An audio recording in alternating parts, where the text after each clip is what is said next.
Sasa unajua kitambo sisi tulikuanga wazee kama tulikuwa vijana. Alafu unajua mimi kitambo na wasasi akenda kuita leo. Tulikuanga tunaenda mawindoni.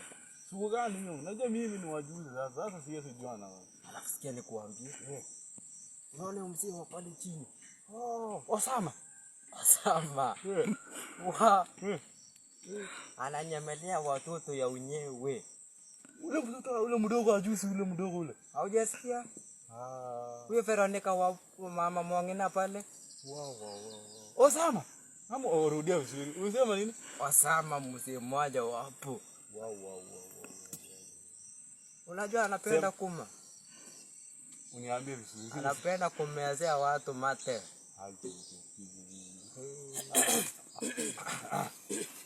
Niaje wazee? Poa. Habari huko chini. Poa mzee. Osama umefika? Nimefika. Osama. Alafu ulisikia ile story ile ya mbea huko juzi. Nilisikia fununu hivi lakini sikupata kuonesa. Ulisikia nini wewe? Nilisikia. Lakini I think ni uongo siamini. Ulisikia nini? I think. Nafikiri sidani. Ulisikia kitu kama nini? Nilisikia ati tulitairi na Moi, the late president. Wow. Lakini kumbe hakuna kitu unajua. Hakuna kitu unajua. Unajua, unasikia mheshimiwa alikuja kwa duka juzi akadonolea watu unga. Wewe unaongelea Moi kutairi na Moi. Moi ni mkijana wa juzi. Alafu sikia. Kitu yenye nimerealize kwa hii dunia.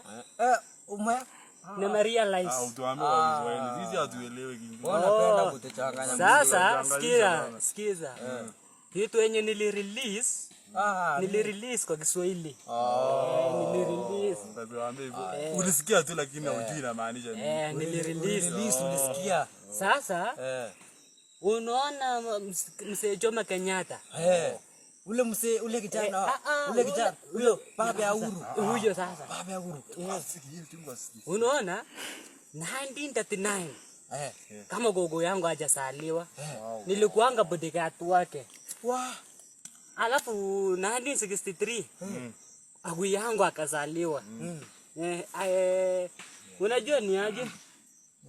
Wajenda kuja kuambia story kesho. Acha sisi wase bado tupake. Wacha nikuambie. Kuna kitu nilikuwa nataka nikuambie. Enda alafu urudi. Sawa. Haya kidogo. Safi. Tuchikiane wapi? Na huyo mzee anapenda mshiene. Mshiene sana. Si was alikuwa amesema nini kurelax ama nini? Sio atakurealize alikuwa anasikia. Ama alikuwa anatutuzi. Ngoja. Wewe kijana. Wewe mzee. Kijana, wewe. Huyo kijana ameenda. Aje nifikishe hapo chini.